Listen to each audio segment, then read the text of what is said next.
몸으로 행하는 거룩함이라는 제목으로 하나님 말씀 증거하겠습니다.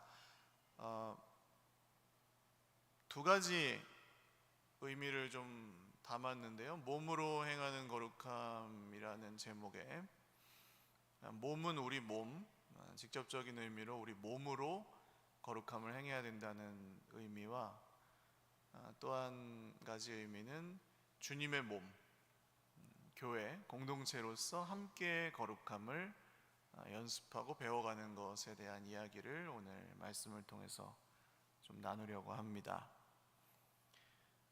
거룩하다는 말, 거룩함이라는 단어를 많이 들으시고 또 굉장히 익숙한 단어이실 텐데, 이 단어를 많이 쓰시고 또 들으셨지만, 그럼 거룩함이 뭐냐?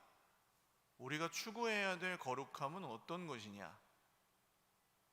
거룩한 백성인데, 나름대로 우린 다 성도잖아요. 성도, 거룩한 백성들인데, 성도는 그럼 어떻게 살아야 되는가? 거룩하게 산다는 건 어떤 것인가? 여기에 대해서는 구체적으로 알고 계시기보다는 추상적으로 이해하고 계시는 분들이 많습니다. 그래서 먼저는 좀 거룩함에 대한 오해를 조금 다루어 봐야 될 것 같아요. 먼저 거룩함을 너무 영적으로 이해하고 계시는 분들이 계십니다. 거룩함이 영적인 개념이어서 이렇게 저 4차원 세계에 계신 하나님과 영적으로 교통하고 계시를 받고 기적을 행하고 은사를 경험하고 이런 것들을 거룩함이라고 생각하시는 분들도 있습니다. 그렇지만 성경의 거룩함은 대부분 그렇게 어떤 특정한 사람들에게만 임하는 영적 현상을 의미하지는 않았습니다. 보편적으로 모든 교회의 성도들에게 너희는 거룩하라, 여러분은 하나님이 거룩하신 것처럼 여러분들도 거룩하십시오라고 보편적으로 말하는 개념이었지, 특정 어떤 영적인 체험을 하는 그런 사람들에게만 해당되는 것은 아니었습니다. 그래서 굳이 영적인 개념이라고만 국한시키시면 좀 오해인 것 같고요. 또 어떤 분들은 그 엄숙한 것을 거룩한 것이라고 생각하시는 분들이 있어요. 양복 입고 이렇게 좀 점잖고 조용하고 이렇게 종치고 이런 게 이제 거룩함, 성당에서 보실 수 있는 거룩함이죠. 기둥이 이렇게 세워져 있고 그 음악이 이렇게 쫙 이렇게 나오고 천장이 높고 그런 느낌, 그런 것을 거룩함이라고 생각하시는 분들도 계시는데, 그것도 좀 오해입니다. 왜냐하면 제가 한 10년쯤 전에, 10년도 더 된 것 같아요. 그때쯤 사제들이, 신부님들이 신부가 어떻게 되시는지 그 과정을 담은 다큐멘터리를 한번 본 적이 있는데요. 신부님이 되려면 되게 오래 걸립니다. 일단 과정이 굉장히 길고 어렵고, 되는 도중에 탈락하시는 분도 굉장히 많더라고요. 일단 그 학교에 들어가면, 신부님들 학교에 들어가면 1년 동안은 밖에 출입 금지입니다. 못 나가요. 그래서 거기서 계속 있어야 되고, 2학년 때는 한 달에 한 번 외출을 할 수 있더라고요. 근데 그 안에서 이제 그 신부 후보생 분들이 이렇게 피정도 하고 침묵도 하고 기도도 하고 신학 공부도 하고 하시다가, 그 하루는 집에 갈 줄 알았거든요. 근데 집에 안 가시더라고요. 집에 안 가고 딱 교문을 나서자마자, 교문을 나서자마자 담배를 탁 물고 막 뛰어요. 그리고 이제 막 그 남산 앞 밑에 그 명동에 가가지고 호프집으로 탁 들어가시더니 치킨을 잔뜩 시켜놓고 양념반 후라이드 반 막 시켜놓고, 그 다음 맥주를 그냥 쫙 깔아놓고 하루 종일 막 부어라 마셔라 하신 다음에, 그 다음에 이제 저녁에 들어가시더라고요. 집에도 안 가요. 그냥 그날은 스트레스 푸는 날이신 거예요.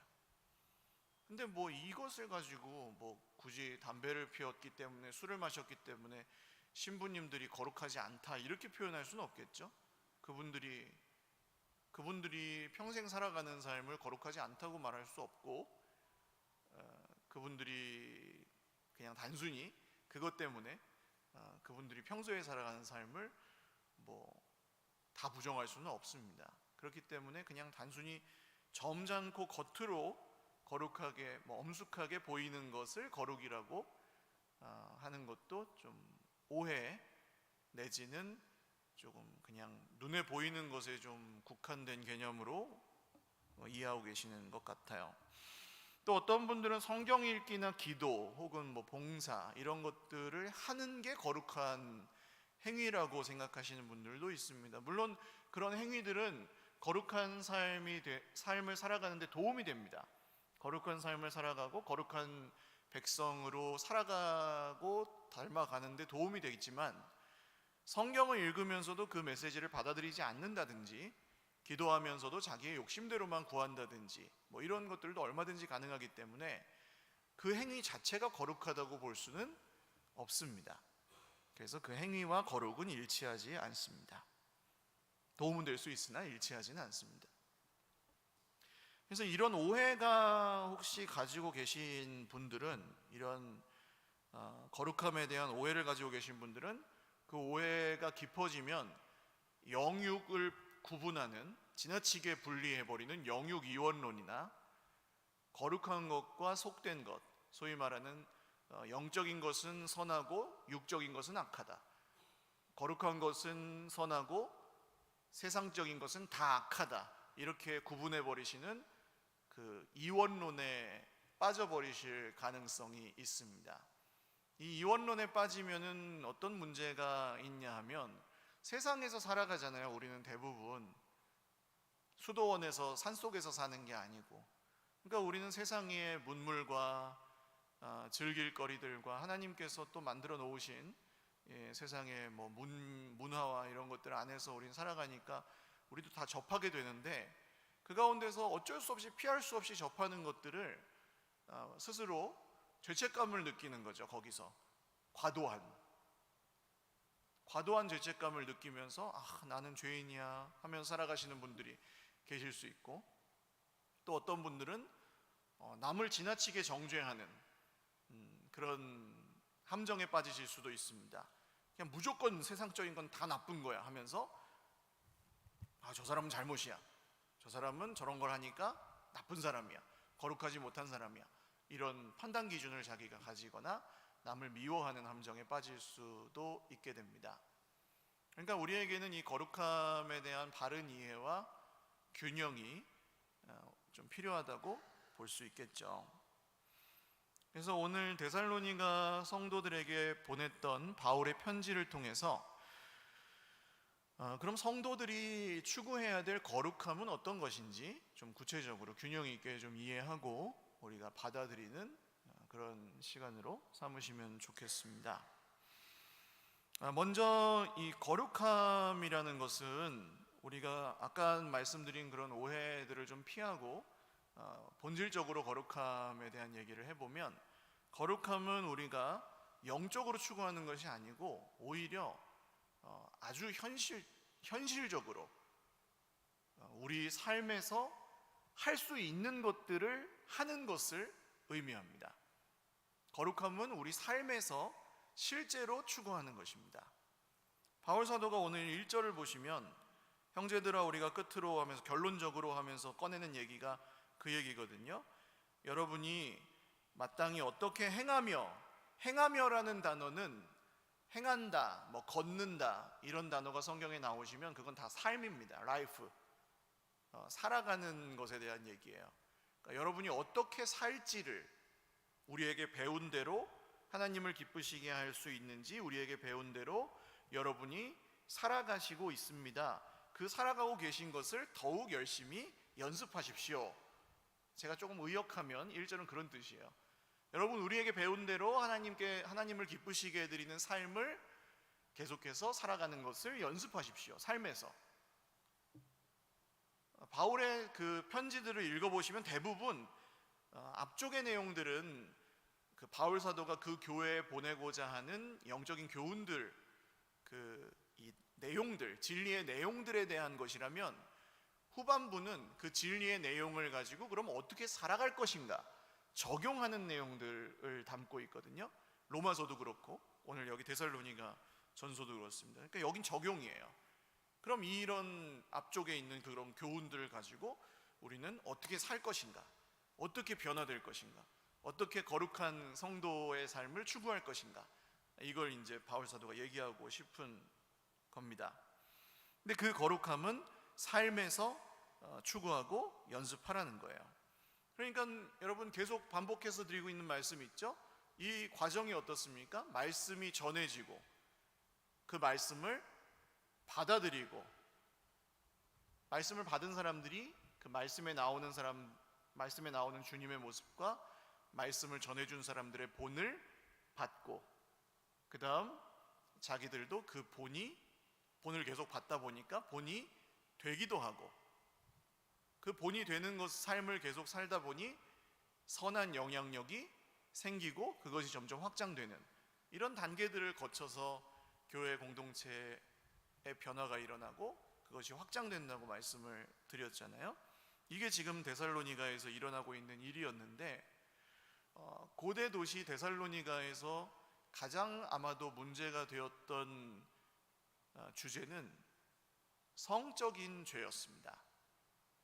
그러니까 원시 시대에 가까운 1세기잖아요. 2000년 전이니까 아주 미개한 시대였고 이 성적인 그 개념 자체가 지금이랑은 완전히 다른 시대였죠.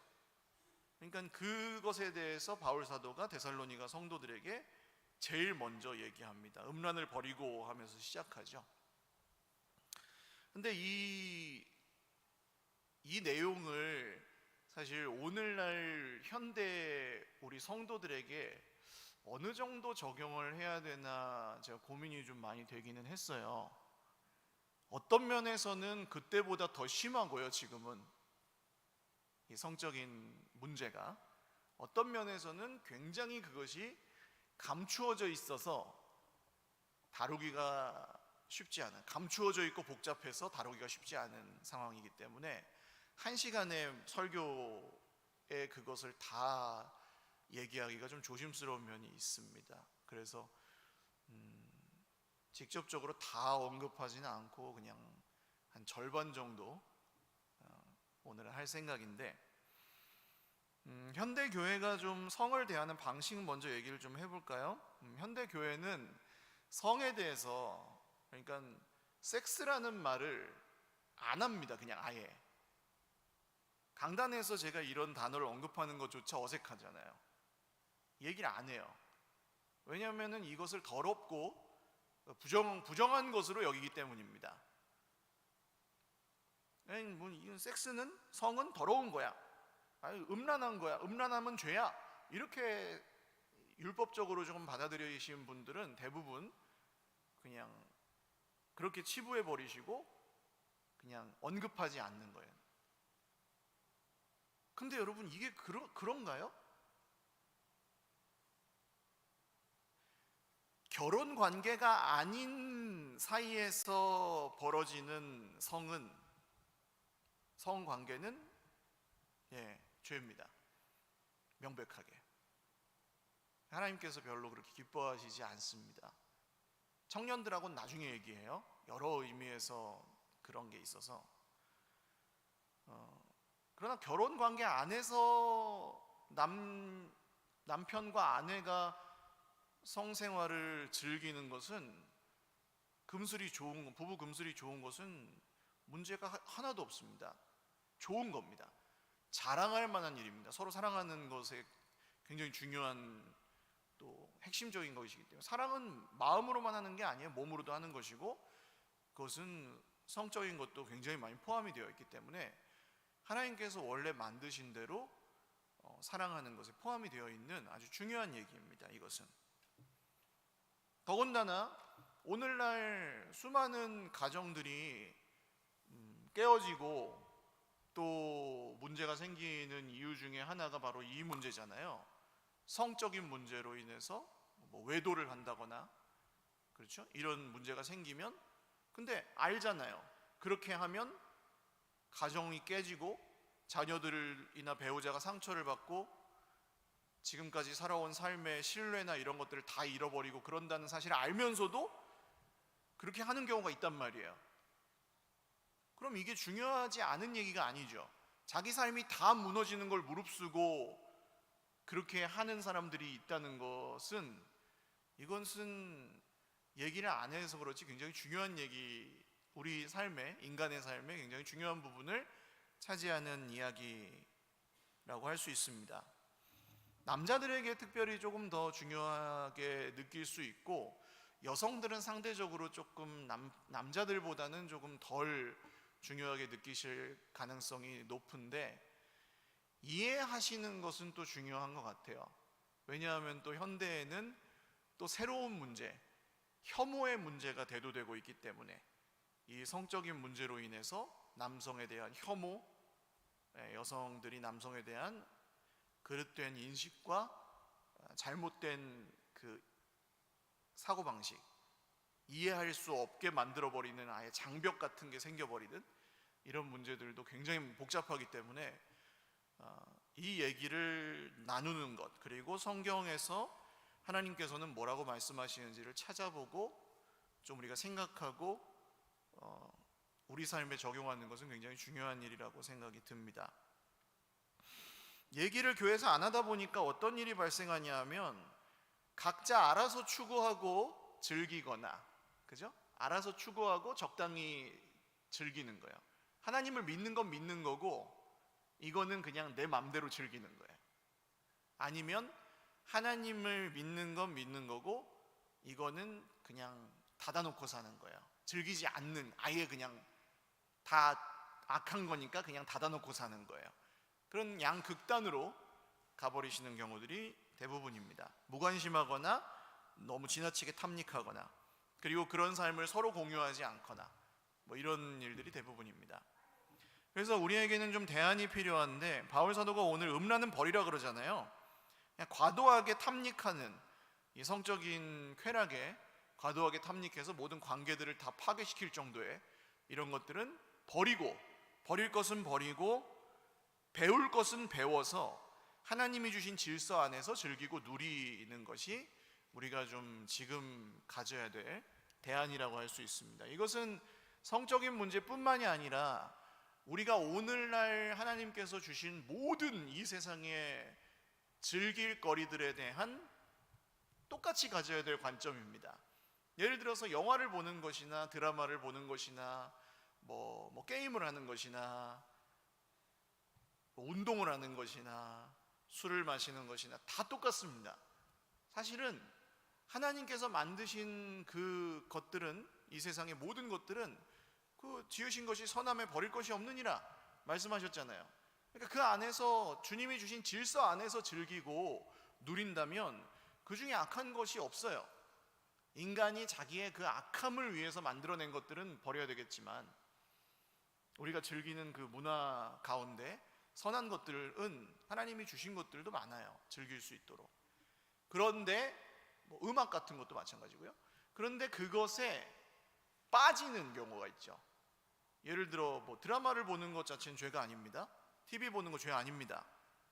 TV라도 봐야 사시잖아요. 이렇게 잠깐 머리를 비우고 그런 시간이 필요하실 수 있잖아요. 근데 이제 밤새도록 TV를 보게 되어서 일상생활이 불가능해진다든가, 이건 뭐 제가 극단적인 예를 드는 것이지만 그런 분들이 별로 없을 거라 믿지만, 뭐 어떤 것에 지금 굉장히 막 나의 삶을 막 거의 막 지배당해서 다른 일상생활이나 관계들이 좀 그것에 영향을 많이 받는다든가, 이런 경우가 생기신다면 그게 이제 지금 문제가 되는 거죠. 그래서 이것을 이제 어떻게 바꾸어갈 것인가, 그게 이제 거룩함의 의미입니다. 자, 3절을 보시면 음란을 버리고, 하나님의 뜻은 이것이니 너희의 거룩함이라. 첫 번째는 버리는 것이 필요합니다. 음란은 버리고, 버려야 될 것을 버려야죠. 버리지 않으면 시작되지도 않습니다.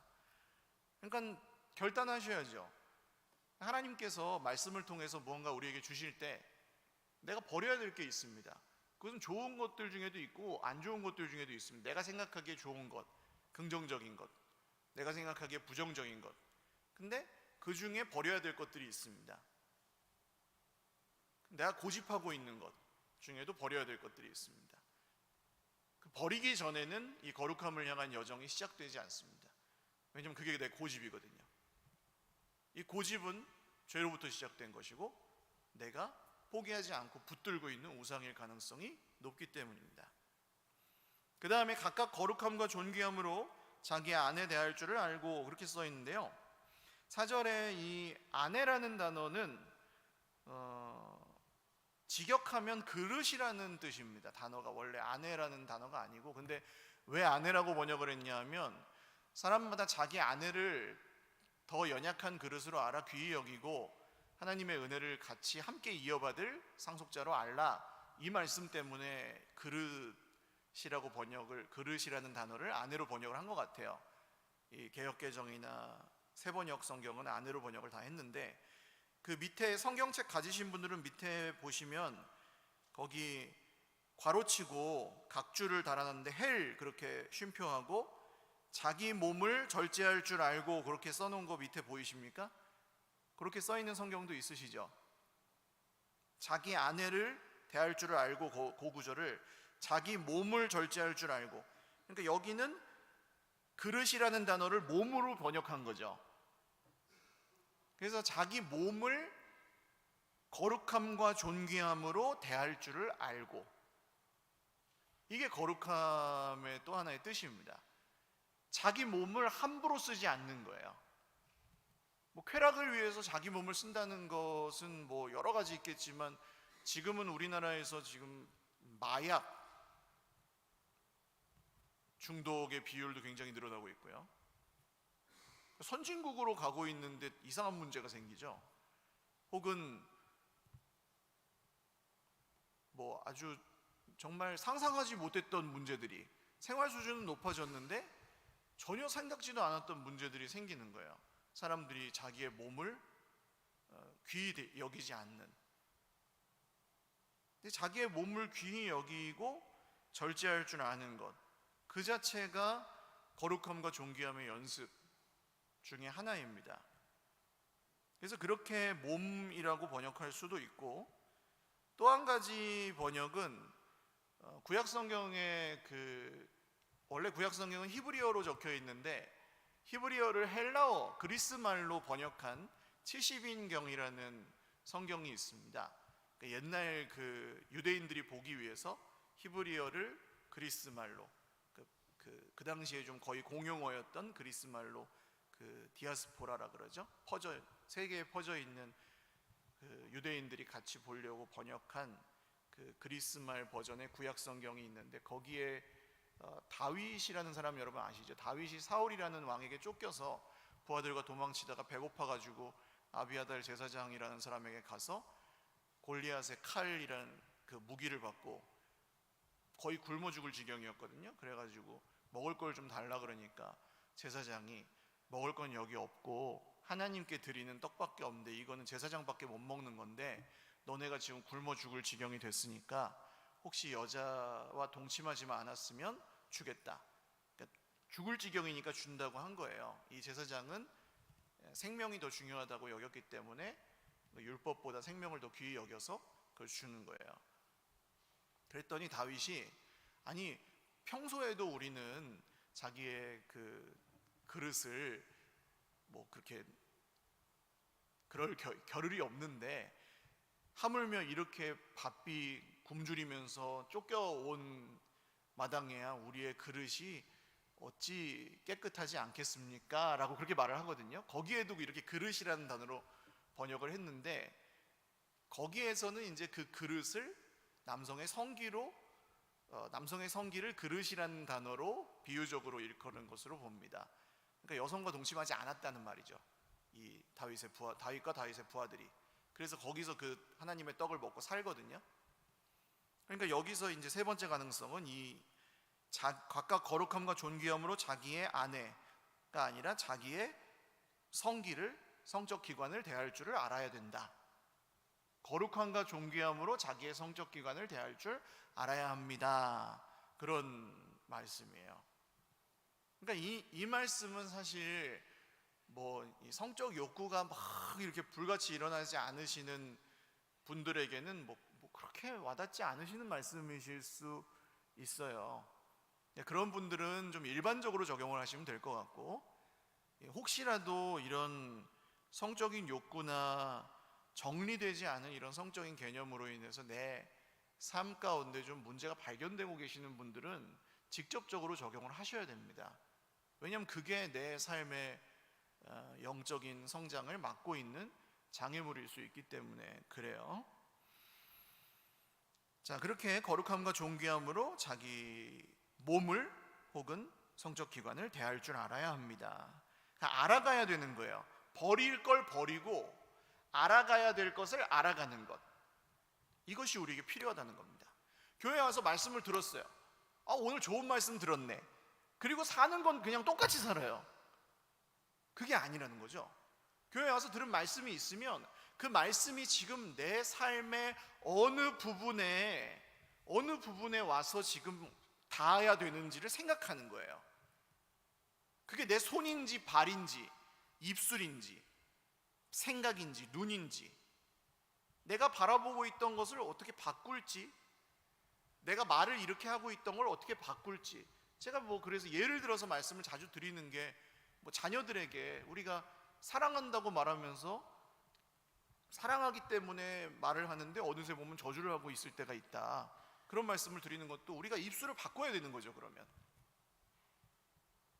넌 그렇게 공부하다가 뭐가 될래? 이렇게 말하면 안 된다고요.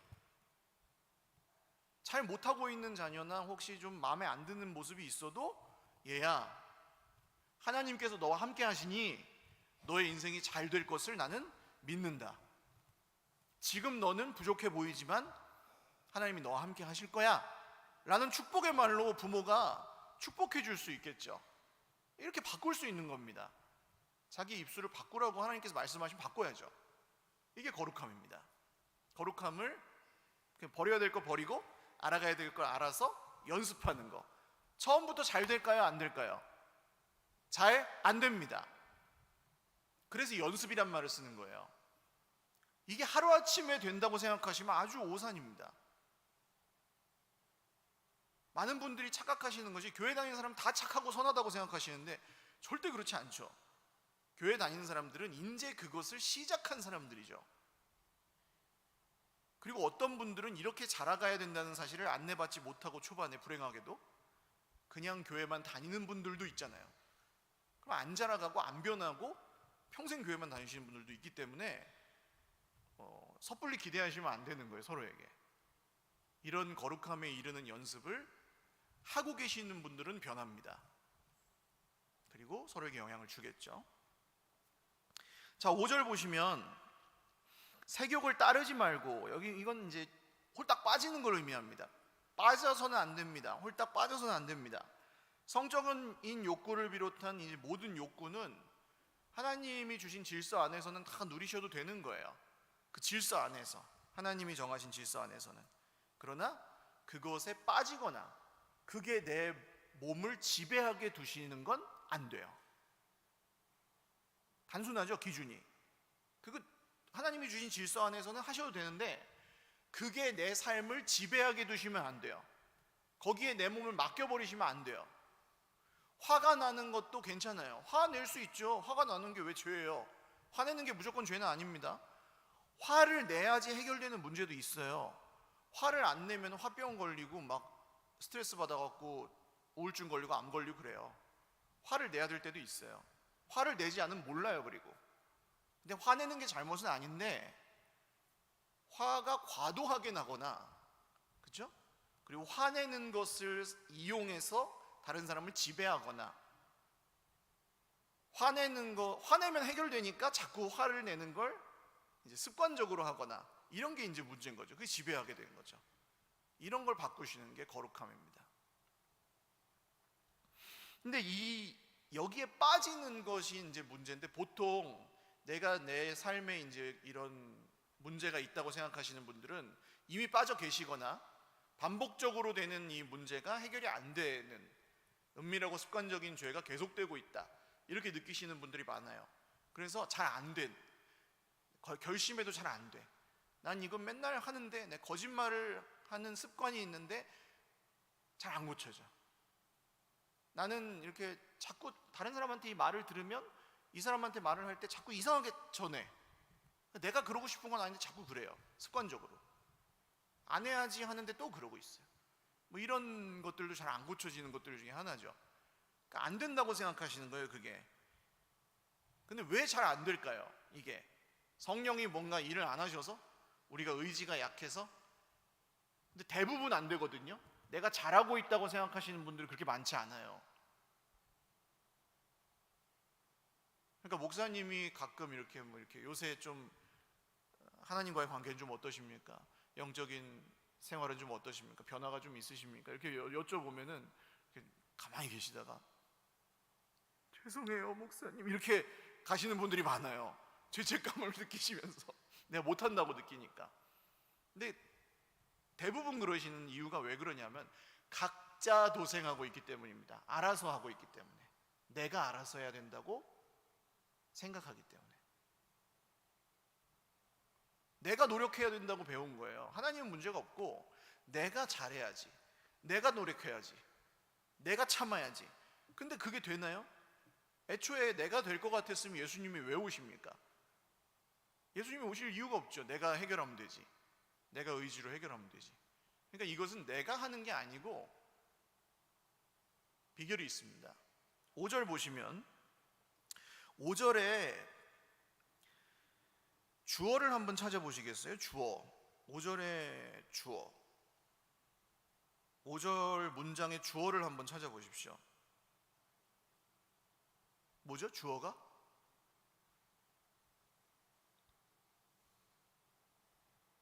한국말의 단점, 유일한 단점. 한글 성경이 굉장히 번역이 잘 된 성경인데 유일한 단점이 있다 그러면 주어가 생략되고 접속사가 생략되는 경우가 많습니다. 여기도 주어가 생략되어 있어요. 하나님을 모르는 이방인과 같이 세욕을 따르지 말아야 될 사람들이 누굽니까 지금? 이 글을 읽고 있는 데살로니가 성도들이죠. 그죠? 데살로니가 성도들이에요. 이 문장의 주어는. 데살로니가 성도들 여러분들은 하나님을 모르는 이방인과 같이 세욕을 따르지 마십시오. 이게 바울의 말이에요. 그러니까 데살로니가 성도 아무개야 하나님을 모르는 이방인처럼 세욕을 따르지 말아라 그런 게 아니고, 여러분은 데살로니가 공동체 여러분은 하나님을 모르는 이방인처럼 세욕을 따르지 마십시오, 세욕에 빠지지 마십시오 그러는 거예요. 그러니까 공동체한테 주는 말씀이에요. 그러니까 거룩함은 나 혼자서 열심히 노력해서 이루는 게 아니죠. 거룩함은 공동체적으로 이루는 거예요. 할렐루야. 함께 하는 거예요. 함께. 그러니까 나눠야죠. 나누는 거예요. 내 속에 있는 거룩하지 못한 것들에 대해서 나누는 거예요. 그러려면 안전해야죠. 이 공동체에 내가 나눠도 그 얘기를 다른 사람에게 전하거나 그것을 약점 삼아서 공격하는 일이 없어야 되죠. 좀 이따 또 얘기하겠습니다. 내 속에 있는 얘기를 꺼내 놓을 수 있어야 돼요. 그리고 질문도 할 수 있어야 돼요. 궁금한 얘기가 있는데 질문을 했는데 아무도 질문 안 받아줘요. 교회에서 그런 거 물어보는 거 아니야, 교회에서. 그런 분위기면 고칠 수가 없어요. 아파서 왔는데 의사가 물어봐도 질문 안 해줘요. 그럼 그 병원 안 가죠. 나는 교회에 와서 예수님께 해결받고 싶은데 궁금한 게 있는데 세상은 왜 이렇게 악해요? 하나님이 살아계신데 뭐 왜 이렇게 세상에 어려운 일들이 많아요? 뭐 이런 거 물어보는데 아무도 답을 안 해줘. 그냥 믿으래요. 믿어집니까 그게? 뭐 이런 것부터 시작해서 왜 예수님을 믿는데 내 삶이 변하지 않아요? 그러면 누가 좀 옆에서 변하지 않는 이유에 대해서 같이 고민하고 좀 같이 있어주고 같이 변하는 걸 도와주고 이렇게 해야지 그 거룩함이 생기는 건데, 그렇게 되는 게 없으면 이제 어렵죠. 혼자 있다가 이제 금방 힘이 떨어지고 고립되고 지쳐버리죠. 그래서 이것을 공동체로 해야 된다는 것이 여러분 오늘 말씀의 아주 핵심입니다. 함께 고민하고 함께 기도하고 함께 생각하고 함께 나누고 함께 살아갈 수 있도록 하나님께서 인간을 만드셨어요. 그래서 우리가 이 공동체라는 선물을 받아들이기만 하면 성도의 라이프 스타일은 공동체적으로 그 거룩함을 추구하는 것입니다. 같이. 거룩함은 뜬구름 잡는 얘기도 아니고 나 혼자서 용맹정진해서 이루어야 되는 목표도 아닙니다. 연약한 사람도, 의지가 약한 사람도 할 수 있고 타락한 사람도 가능합니다. 열려있기만 하다면. 공동체적으로 서로를 의지하고 보호하고 서로가 거룩해지는 것을 도울 사랑의 마음만 있다면, 그리고 예수님을 주님으로 믿고 함께 따라갈 의지만 있다면 가능해요. 거룩해질 수 있습니다. 그게 교회의 신비입니다. 변해요. 그래서 근데 여기에 중요한 두 가지 원칙이 있습니다. 중요하게 생각하셔야 될 두 가지 원칙이 있는데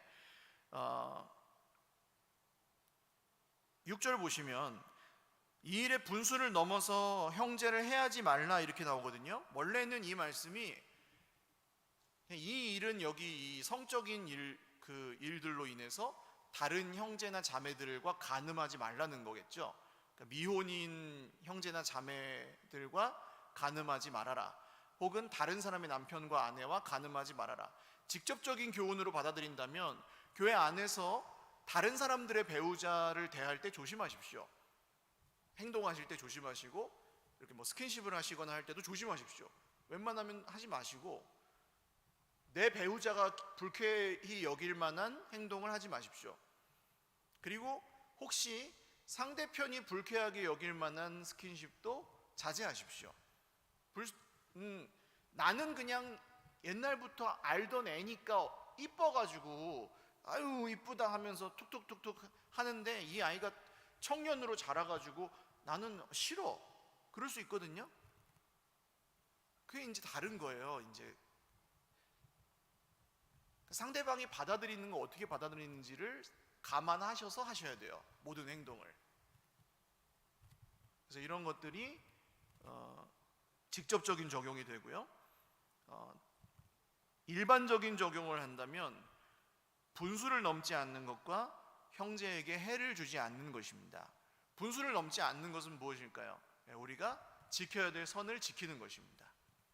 하나님이 정하신 질서, 말씀에 정하신 질서, 이거 내가 정한 질서 말고 하나님께서 말씀으로 정하신 질서 안에서 거룩함을 추구하는 것. 그 이상은 우리가 할 수 없어요. 그 이상을 할 수는 없어요. 그것까지 내가 다 해줄 수 없단 말이에요. 서로에게. 병원에 가야 될 일도 있고, 예? 그죠? 하나님 말씀 안에서, 그 말씀의 질서 안에서 해야 될 거룩함의 추구를 하는 거지. 예를 들어서 전에 지금 돌아가셨는데 우리 행여자 노숙하시는 형제가 우리 교회 공동체 안에 들어오셨던 적이 있잖아요. 그 형제를 돕기 위해서 정말 애를 많이 썼습니다. 그러나 이제 그분에게 막 집을 얻어주고 막 이렇게까지 계획을 했었는데 결국 안 됐어요. 밖에서 사시는 게 너무 익숙해요. 술이 없으면 몇 달은 끊으셨는데 그 다음에 다시 도루묵이었어요. 그래서 조금 더 다가갔으면 하는 아쉬움이 있긴 하지만 뭐 중독이나 이런 정도까지 갔다고 하면은 그냥 일반적인 도움으로는 뭐 될 수도 있지만 불가능할 수도 있습니다. 그러니까 그렇게까지 못 한다는 거죠. 그러면은 이 목양적 도움과 함께, 공동체의 도움과 함께 전문가의 도움도 필요할 수 있다는 거. 그 다음에 아까 말씀드린 대로 내가 이렇게 형제의 약함이나 지금 나의 이 문제 같은 것들이 드러났을 때, 얘기했을 때, 그게 내가 이제 얘기했는데 다음 주 되니까 교회 사람들이 다 알고 있어요. 그럼 어떻게 됩니까? 다음부터는 얘기를 할 수가 없게 됩니다. 이 사람들 못 믿을 사람들이네. 그럼 이 사람은 영원히 이 공동체에선 적어도 자기의 속에 있는 그것을 고칠 수 있는 기회를 잃어버리는 거죠. 나는 그냥 가볍게 야, 걔 그랬대 하고 가볍게 말한 건데, 하나님 편에서 보면 하나님이 얘를 고치고 싶은데 네가 한 그 말 때문에 얘가 고침받을 수 있는 기회를 잃어버린 거예요. 그래서 여기 뭐라고 나오냐면, 그러므로 저버리는 자는 사람을 저버림이 아니요 너희에게 그의 성령을 주신 하나님을 저버림이라. 그리고 6절, 이 모든 일에 주께서 신원하여 주심이라. 신원하여 주신다는 게 복수해 주신다는 뜻이거든요. 가벼운 얘기가 아닙니다. 이 공동체적으로 거룩을 추구하는데 그것을 방해하는 행위는 하나님이 복수하시고 성령을 저버리는 행위다, 이렇게까지 얘기를 합니다. 굉장히 바울 사도가 데살로니가 전서에서 제일 무서운 얘기를 써놓은 게 여기입니다. 공동체적으로 거룩을 추구할 때 방해하지 마라, 깨트리지 마라. 그걸 하나님이 괴를 치료하려고 하는데 네가 그것을 방해하지 마라. 하나님이 괴를 깨끗하게 거룩하게 하려고 하는데 네가 소문내가지고 걔를 흔들어가지고 방해하지 마라, 그런 얘기예요. 말씀을 정리합니다. 거룩함은 뜬구름 잡는 얘기가 아니라 몸으로 연습하는 겁니다. 버리고 알고 연습하는 거, 그걸 계속 해가는 거예요. 근데 혼자서 힘들죠. 잘 안 되죠. 그래서 공동체가 필요하고 공동체적으로 배워가는 것입니다. 공동체에 갈등이 생길 때가 있죠. 그러면 내가 왜 공동체를 해가지고 이런 겪지도 않아도 될 이런 문제를 겪나? 그게 아니죠. 나는 원래 나이스한 사람인 줄 알았는데, 그죠? 난 나이스한 사람이고 착한 사람인 줄 알았는데 안 그런 게 드러난 거예요. 공동체에서 살아보니 내가 이런 걸 못 참네, 내가 이렇게 치졸한 사람이네, 별것도 아닌 걸로 기분 나빠가지고 막 죽도록 미워하네, 이런 것들이 드러나실 수 있잖아요. 가정에서나 공동체에서. 그럼 그때 자기를 발견하고 그것을 바꿔나가는 게 거룩함입니다. 거룩함에 이르는 연습입니다. 그럼 더 좋은 분이 되는 거죠. 그분이 그렇게 나이가 들잖아요. 그분 주변에는 반드시 그분을 따라가는 사람이 생깁니다. 그러면 그분을 존경하고 따르는 사람이 생깁니다. 왜? 그렇게 사는 사람이 별로 없기 때문입니다. 세상에 예수님을 따라서 자기 자신의 삶을 거룩하게 바꾸어가는 사람들이 세상에 그렇게 많지 않아요. 그러니까 그런 사람은 주변에 사람들이 모이게 돼 있어요.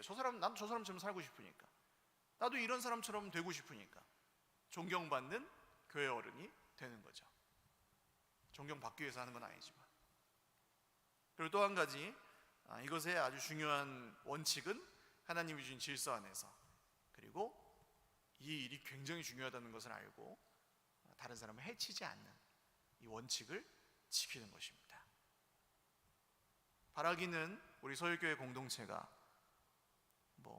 오늘은 이 바울 사도는 성적인 죄에 대해서 얘기를 했지만 우리 삶에 있을 수 있는 모든 문제나 죄에 대하여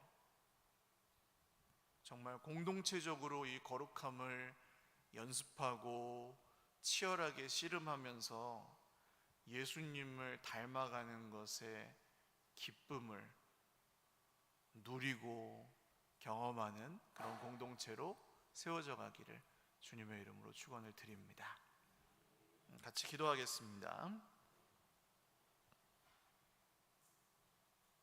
네, 오늘 말씀을 들으시면서 내가 추구해야 될 거룩함, 구체적으로 추구해야 가야 할 거룩함에 대한 말씀이 주님께서 내게 주신 것이 있다면 그것을 위해서 기도하십시오.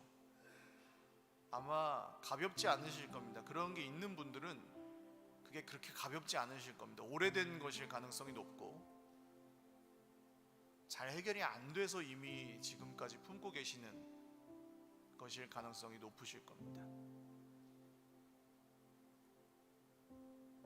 혼자서 잘 안 되시잖아요. 그래서 공동체가 필요한 거고.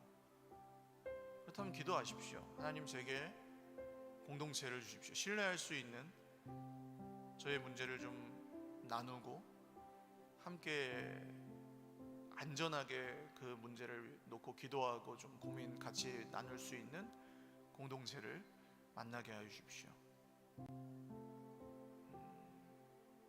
기도하시고, 하나님, 제가 이 거룩함에 이르는 여정을 여러 가지 이유로 좀 포기하고 있었다면 제가 포기하지 않고 계속하게 하여 주십시오.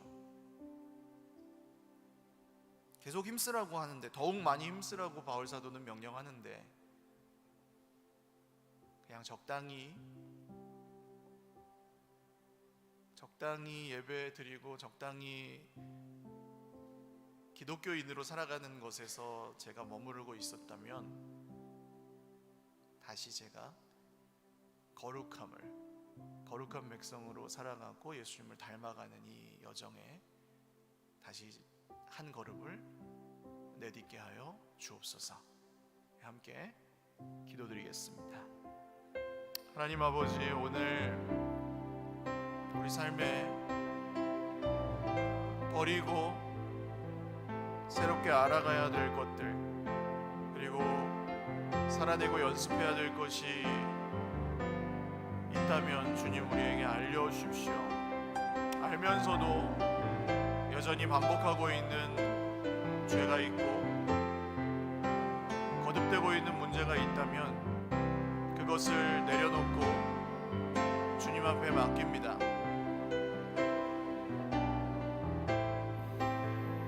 혼자서 해결되지 않아서 참 오랫동안 고민하였습니다. 저에게 공동체가 필요함을 이제는 인정합니다. 함께 나누고 함께 기도하고 함께 지켜주고 함께 도와줄 공동체를 만나게 하시고 누리게 하시고, 서로가 서로를 위하여 서로가 서로를 보호하고 기도하고 거룩할 수 있도록 지켜주고 거룩함에 이르도록 도와주고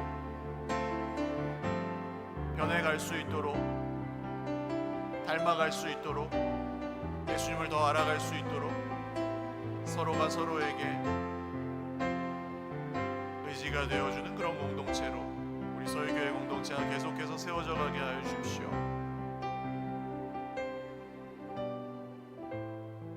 우리 한 번 더 기도하겠습니다. 사실 거룩하게 살고자 하는 마음은 하나님의 성령께서 주시는 마음입니다. 죄가 밉고 난 다시는 이 더러운 죄는 쳐다보고 싶지도 않다. 난 더 이상 내 욕심대로 살고 싶지도 않다. 나는 더 이상 내 스스로 하나님 되고 내 스스로 주인 된 삶을 살고 싶지 않다. 난 더 이상 내 성질대로 내 자존심 따라 살고 싶지 않다. 이것이 성령께서 주시는 마음입니다.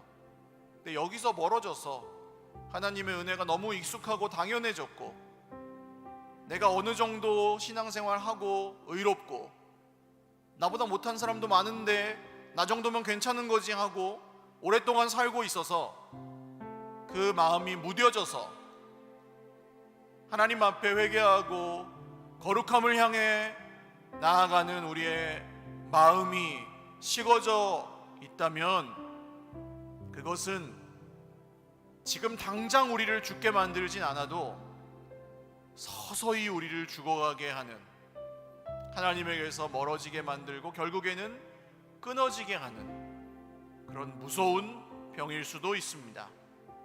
하나님, 오늘 하나님의 은혜에 너무 익숙해져서 내가 살아가는 삶이 남보다 비교적 의로운 것 같아서 주님 앞에서 죄를 미워하고 죄와 싸우고 악은 모양이라도 버리는 이 영적인 싸움과 거룩함에 이르는 여정을 제가 포기하고 있었다면 오늘 다시 한번 공동체의 힘을 또 빌어 주님의 말씀을 의지하여 다시 시작하기를 원하오니 주여 제게 힘과 능력을 더하시고 정말 성령께서 충만하게 역사하여 주셔서 이기고 또 주님이 주시는 새로운 삶의 놀라운 열매와 능력을 경험하게 하여 주시옵소서.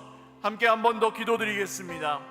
하나님 아버지, 오늘 거룩함에 이르는 여정을 잠시 포기하고 내려놓았던 형제자매들이 있다면 격려하여 주십시오.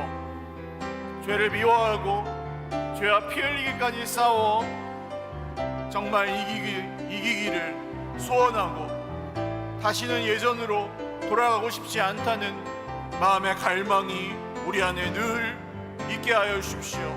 우리의 마음대로, 우리의 생각대로, 욕심대로, 우리의 자존심을 따라, 이익을 따라 살지 않고 하나님의 뜻을 따라 살겠다는 거룩한 열심이 우리의 마음을 가득 채우게 하여 주십시오. 그리고 그것이 우리의 삶의 변화로, 관계의 변화로 이어지게 하시고 하나님이 이루시는 놀라운 성숙이 우리의 가정과 삶과 모든 직장과 공동체에 계속해서 드러나게 하여 주십시오.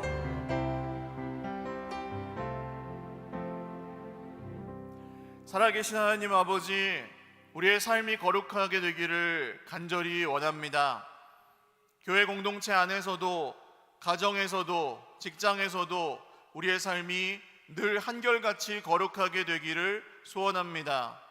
몸으로 거룩함을 연습하고 버릴 것은 버리고 알아가야 될 것은 알아가며 연습해야 될 것들을 연습하면서 날마다 더 거룩하여지는 우리 사랑하는 모든 형제자매들 다 되게 하여 주시옵소서. 이것이 혼자 하니까 참 어려워서 포기하고 내려놓았던 적도 많습니다. 이제는 주님 공동체로서 함께 거룩하여져 가는 우리 모든 형제자매들이 다 되게 하여 주시옵소서. 이 과정에서 하나님, 우리가 같은 소원을 갖고 있지만 서로의 부족함과 실수로 인하여 이 일이 또 방해를 받거나 어려울 때가 있습니다. 주님, 그때마다 오늘 이 말씀을 기억하게 하시고 이 거룩함을 향한 여정을 저버림은 사람을 저버림이 아니라 성령님을 저버림임을 기억하고 복수하신 하나님이 이 일을 향하여 절대 그냥 넘어가지 않으심도 기억하고 우리가 주의 깊게 이 길을 정말 중요하게 생각하며 잘 따라갈 수 있도록, 거룩한 백성의 삶을 살아갈 수 있도록 저희 모두에게 힘과 능력을 더하여 주시옵소서.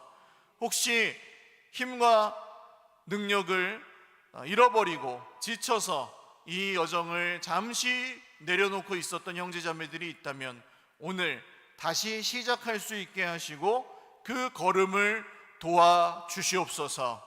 감사하옵고 예수님의 이름으로 기도 올리옵나이다. 아멘. 우리 하나님께 영광의 박수 올려드리겠습니다. 다 같이 일어나셔서 아까 드렸던 찬양 드리고 예배 마치겠습니다.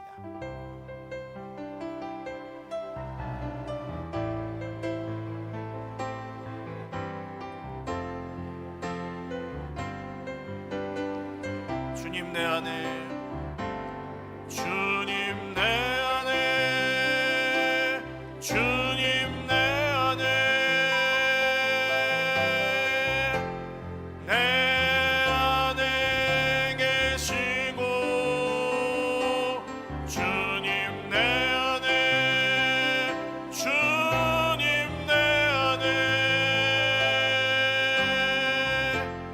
나를 세워주소서.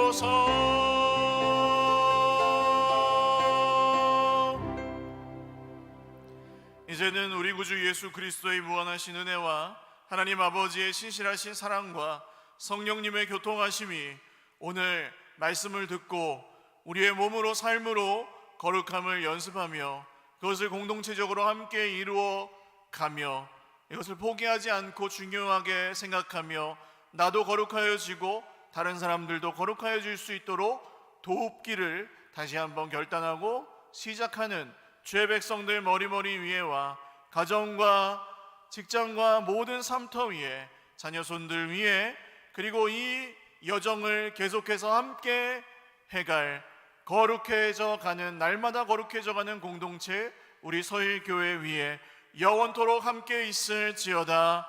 아멘.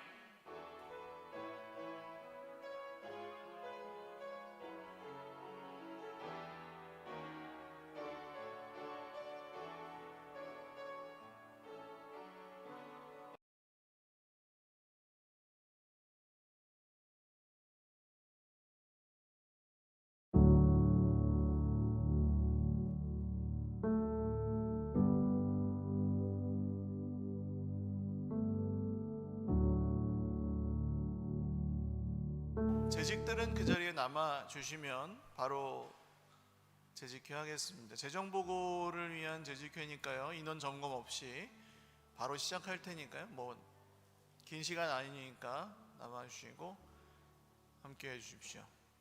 자료 좀 나눠 주시고 저도 한 부 주십시오.